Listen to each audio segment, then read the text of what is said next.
What do you get when you combine The Ring's cursed chain reaction with the creeping dread of It Follows? You get Smile, a film that might look like just another cursed demon flick, but beneath the surface, it's an unnerving exploration of guilt, trauma, and how the past finds new ways to destroy us if we don't deal with it. The whole vibe of Smile is cold and distant. Even the scenes that should feel warm or comforting come across as sterile and unnerving. It's like something's just not right the entire time.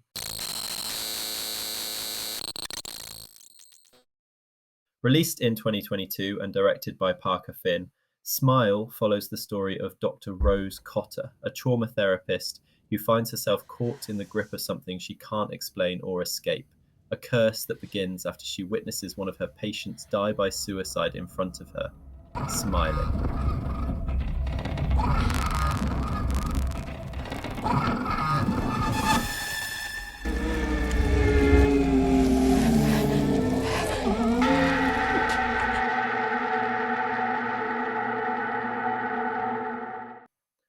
From that moment on, Rose begins to unravel mentally, emotionally, and spiritually. The rules become clear. Once the curse is passed on to you, the entity can take the form of anyone, alive or dead. You've got about a week to either pass it on to someone else or succumb to it yourself. The only known way to pass it on, you have to kill someone in front of a witness so the trauma continues. Simple rules, an impossible choice. Count her patient. Tell her to use some kind of weapon. Make the biggest mess she can. I can't kill someone!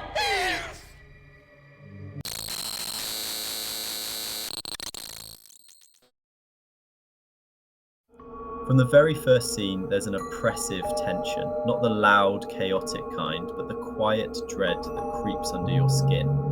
The whole vibe of Smile is cold and distant. Even the scenes that should feel warm or comforting come across as sterile and unnerving. It's like something's just not right the entire time.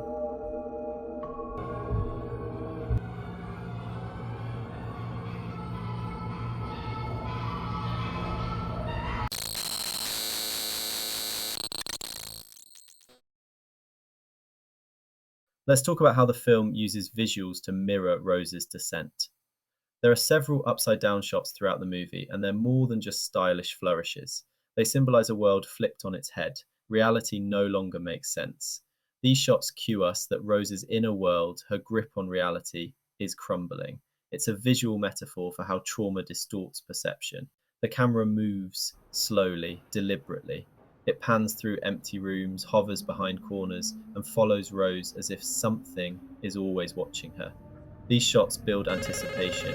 You're always waiting for something to appear in the background, and sometimes it never does.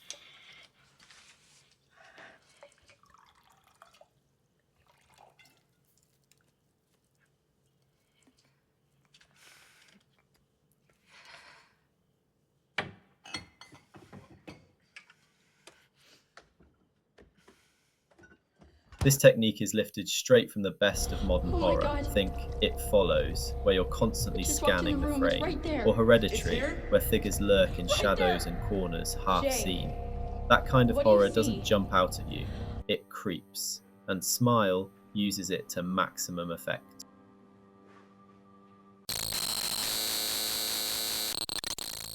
Equally effective is the use of sound, or the lack of it. There's barely any score in the first half of the film. That silence is deafening. It forces you to listen to every creak, breath, or sudden shift. When music does kick in, it's sharp and abrasive, like your nerves just got shredded.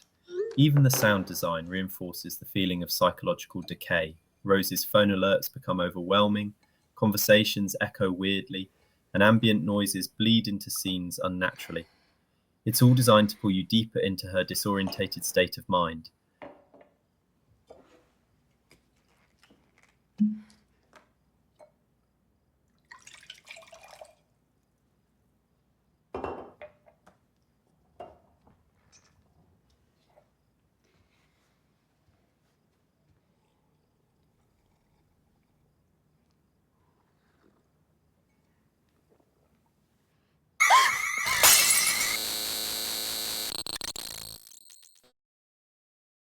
Rose is a compelling horror protagonist, not because she's particularly brave or resourceful, but because she's deeply human. She's a therapist who can't treat her own trauma, a daughter who blames herself for her mother's overdose, someone trained to help others, but unable to help herself. And what's worse, no one believes her. Her fiancé gaslights her, her sister brushes her off, her therapist, though well-meaning, talks to her like she's just a patient going through a breakdown. This isolation is key. The curse feeds on being dismissed, doubted, and alone. It grows stronger in Just to make silence. sure there's a witness for it to pass to, because this thing needs trauma to spread. That's what gives it power. Trauma. The smile itself is genius in its simplicity. A smile is supposed to be comforting, inviting, but in this film, it's stretched into something grotesque, unnatural. It's the perfect metaphor, pretending everything is okay when it's absolutely not. And isn't that what trauma survivors are often expected to do? Smile through it, keep functioning, don't burden others. The horror here is not just that people die, it's that they suffer in silence, wearing a smile the whole time.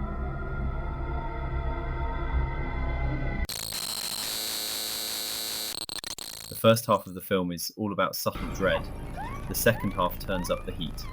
Rose's reality fractures. She sees things that aren't there, she starts to question her insanity, and eventually she retraces the curse, investigating its pattern like a supernatural detective.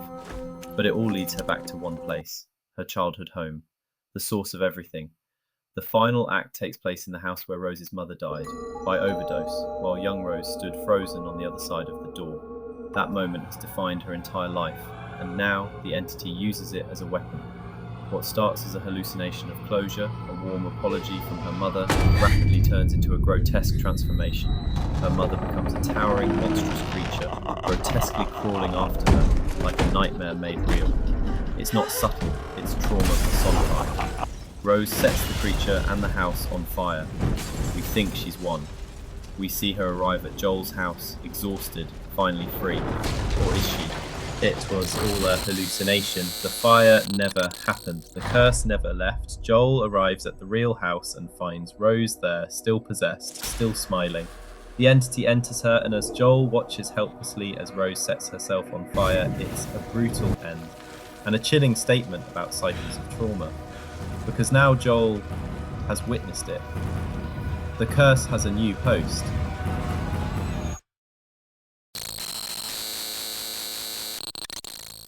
So what is Smile really about?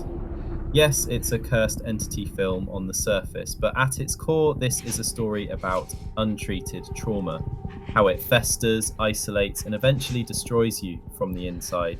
The entity is a metaphor. It's grief, guilt, inherited pain, passed from one person to the next. The way it spreads through witnessing is no accident.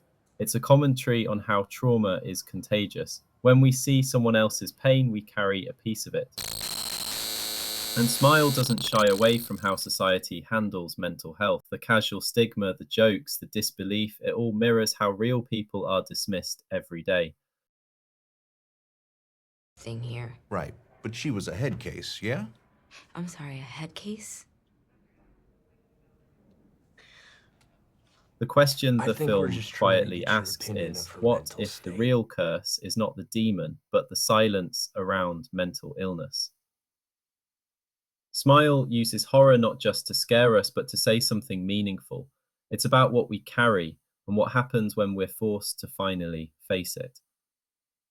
So, what did you take away from it? Let me know in the comments, and while you're down there, hit like, subscribe, and tap the bell if you want more deep dives into horror that gets under your skin. Until next time, keep your eyes open and don't trust the smile.